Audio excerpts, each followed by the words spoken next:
Bonsoir les amis, j'espère que ça va de votre côté. Ok, pour notre sœur Pulchérie Ballet, tout ce qu'on a reçu comme information, c'est que tout s'est bien passé, n'est-ce pas? Et qu'elle salue le peuple et qu'elle remercie tout le monde vu que les gens étaient présents là-bas pour la soutenir. Mais on n'a pas d'autres informations. Donc, on attend toujours de savoir exactement, voilà, le sort de notre sœur. Donc, pour le moment là, ce qui est sûr, tout s'est bien passé, on attend la suite. Dès que j'ai plus d'informations, je vais partager ça avec vous. Ok, l'autre information aussi, c'est que le cyberactiviste qu'on appelle Carton Noir, là, il a été libéré hier. Si vous ne connaissez pas, pour ceux qui ne connaissent pas Carton Noir, voilà, c'est un cyberactiviste. Hein, voilà, c'est un cyberactiviste. En 2018, là, en novembre 2018, là, il a été arrêté à Korogo. Voilà, il était en plein direct sur Facebook hein, quand ils sont venus l'arrêter. Voilà. Et donc, on l'a arrêté pourquoi? Parce qu'il avait fait un enregistrement là. Il avait filmé des policiers qui étaient en train de racketter les gens. Donc, les gars le cherchaient. En plein direct, ils ont venu le prendre. Voilà. C'est lui-là même aussi qui avait décidé de nettoyer la résidence de Issa Malik Koulibaly là, à Korogo. Voilà. Sa résidence avait été saccagée pendant la crise post-électorale là. Donc, c'est lui au carton noir. Ils l'ont libéré hier. Donc, on dit Dieu merci, après 2 ans. Bon, il y a un autre petit aussi mineur là qu'on appelle à la fin Dabi Cédric. Voilà, il a été emprisonné, voilà, parce qu'il a manifesté contre le 3e mandat. Donc, nous devons prier pour ce petit. On espère qu'il va sortir. Comme vous savez, là, l'autre petite de 17 ans, là, elle a fait 3 mois en prison avant de sortir. Donc, on espère que ce petit-là va vite sortir. Nous allons rester toujours dans cette dynamique-là encore de communiquer ceux qui ont été emprisonnés. Là, nous allons maintenant du côté des membres du PDCI qui ont été emprisonnés, plus d'une 50aine de jeunes, voilà, détenus. Ce matin, je vous avais dit que, il y a plein de gens qui ont peur de marcher, tout ça là, et on dit, oh, Abidjan ne bouge pas, mais il y a du monde qui est emprisonné, du monde, du monde, du monde. Là, je vous donne, juste pour PDCI, ce qu'ils ont pu enregistrer là, et juste la jeunesse, hein, près d'une 50aine de jeunes, les amis. Près d'une 50aine. Leurs noms sont en train de défiler là, vous allez voir, ça va repasser encore, mais c'est dommage. Où sommes-nous? C'est dur, c'est dur, c'est dur. Eh oui, eh oui, eh oui, voilà. Le Nouveau Réveil, le journal Le Nouveau Réveil a sorti ça, si vous voulez aller regarder, c'était le 16 novembre, page numéro 7. Vous allez voir tous les détenus, en tout cas, jeunesse PDCI. Maintenant encore, j'ai reçu une liste là, c'est pour le peuple paquet. Et c'est exactement ce que je demande aux gens, c'est-à-dire que là, ils ont fait pour le peuple paquet, mais si vraiment chaque groupe peut être organisé, chaque village, chaque ville peut être organisée comme ça pour recenser tout le monde, ça sera vraiment facile pour pouvoir... Parce qu'il y a du monde, vous n'allez pas le croire. C'est-à-dire que quand tout ça là, va être mis ensemble, vous allez voir le monde qui est en ce moment en prison, le monde qui est en ce moment blessé, le monde qui est en exil, qui est déplacé. La liste est longue. Donc, pour le peu paquet là, ils ont mis ça par ville et par village. Ça défile, hein, vous voyez les noms, ça défile, ça défile, ça défile. Vous avez vu ça? Je suppose que vous êtes en train de lire les villages, les différents villages, les villes du peuple hacké où les gens sont soit en prison ou alors les gens sont déplacés ou alors blessés. Toutes ces personnes-là ont été enregistrées. Les noms sont en train de défiler en ce moment-là. Nous avons, et puis aussi ils ont ajouté quelques décès, mais ce n'est pas une liste complète. Bon, c'est ce qu'ils ont pu recenser pour le peu paquet. Donc, pour le moment là, ça a donné un total de 55 détenus, dont 4 femmes, 51 blessés, 3 décès et 24 déplacés internes. Oh Seigneur. Et ce que je suis en train de vous dire là, ça c'est juste les personnes comment on appelle, du mois d'août au mois de septembre là. Hein. Octobre n'est même pas dedans. Novembre n'est même pas dedans.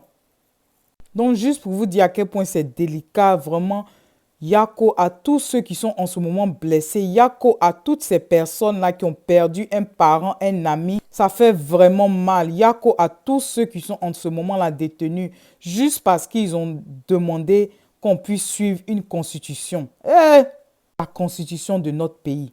La constitution de notre pays. Vraiment, que Dieu nous aide. Donc, nous allons terminer là avec un peu une annonce concernant le Conseil national de transition. Il y a eu une rencontre aujourd'hui. Là, les membres du FPI ont rencontré le président Henri Konan Bédié aujourd'hui. Donc, en plus de cela, vous allez écouter, il y a une vidéo, vous allez voir. Et puis, en plus de cela, il y a une autre réunion le vendredi. Ça sera avec toutes les plateformes. Voilà. Donc, je vous laisse suivre le reportage là de la réunion d'aujourd'hui. Et puis, on va finir notre vidéo.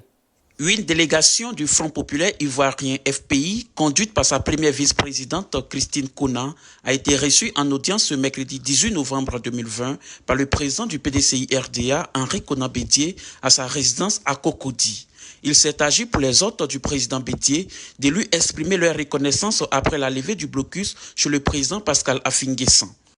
Il y a moins d'une semaine, je conduisais une délégation au nom du président Pascal Affi-N'Guessan pour venir dire notre compassion à son Excellence, Monsieur le Président Henri Konan Bédié, et pour le blocus qu'il a subi. Et par la même occasion, nous lui avons fait part de ce que la résidence du Premier ministre Pascal Affi-N'Guessan, porte-parole de l'opposition, était encore sous blocus et donc il fallait qu'il pèse de tout son poids.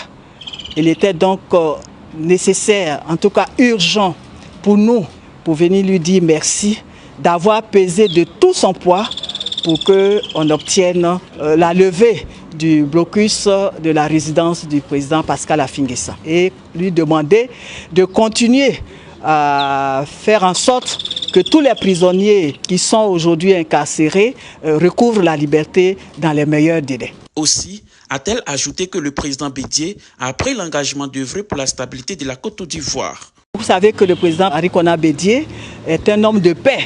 Et c'est pour ça que dès que le président Ouattara a demandé qu'il y ait une rencontre entre les deux pour ouvrir le dialogue, et le président Henri Konan Bédié a tout de suite saisi l'occasion pour que la paix règne en Côte d'Ivoire. Il nous a rassuré qu'il continuera de faire en sorte que la paix soit en Côte d'Ivoire et que les Ivoiriens retrouvent leur joie de vivre. Et oui, que les Ivoiriens retrouvent leur joie de vivre. On a un long chemin à faire. Ça, c'est un long chemin, ce n'est pas aujourd'hui. Parce que les blessures intérieures, là, pour ceux qui sont encore en vie, les blessures intérieures, là, ça va mettre beaucoup de temps. Tout ce que je peux dire, c'est que pour les croyants, je sais que la prière va aider. Mais vraiment, il faut que on puisse dire la vérité, on puisse se dire la vérité. Ça ne sert à rien d'être hypocrite. Il faut qu'on se dise la vérité. Ça ne va pas, les amis. On n'a qu'à se regarder en face. On n'a qu'à se regarder en face, ça ne va pas. Nous sommes dans un pays où il n'y a pas de justice, il n'y a pas de loi. C'est-à-dire que c'est mélangé. Comme on dit dans le jargon ivoirien, tout est nyangami, c'est nyangami, nyangami, nyangami comme ça. On ne sait même pas où on s'en va. Alors que vous-même, vous savez que les choses se mélangent, qu'on ne suit pas nos règles. Voilà, n'importe quel groupe, même si tu crées même ton petit groupe même, que tu fais règlement intérieur, si les gens ne suivent pas là, tout va être nyangami. Donc, à plus forte raison, un grand pays comme la Côte d'Ivoire, nous-mêmes, on met notre constitution sur place. Les juristes, tout ça là, disent quelque chose. À la fin, maintenant, on fait le contraire. Et puis, on est étonné. Moi, ce qui me fait mal, c'est tous ceux qui sont en train de perdre la vie autour de cette histoire des constitutions. Alors qu'on peut bien dire la vérité et puis avancer. Ça fait mal, oh, ça fait mal. Et tellement il n'y a pas la place dans leur prison. Là. Regardez comment les gens en sont assis. Ça, là, c'est une vie, ça. Même au temps de l'esclavage, même, oh, c'était pas comme ça. Dieu, ça fait mal, oh. En tout cas, les amis, continuons à prier pour notre pays. On espère que vraiment, on va voir le jour. Parce qu'actuellement, tout est noir. Oui, c'est noir. Donc, les amis, là, notre vidéo tire à sa fin. Je n'ai même pas envie de vous laisser, mais je dois vous laisser. Donc, on se retrouve demain, voilà, pour plus de vidéos. Ok, que Dieu vous bénisse. Bye bye.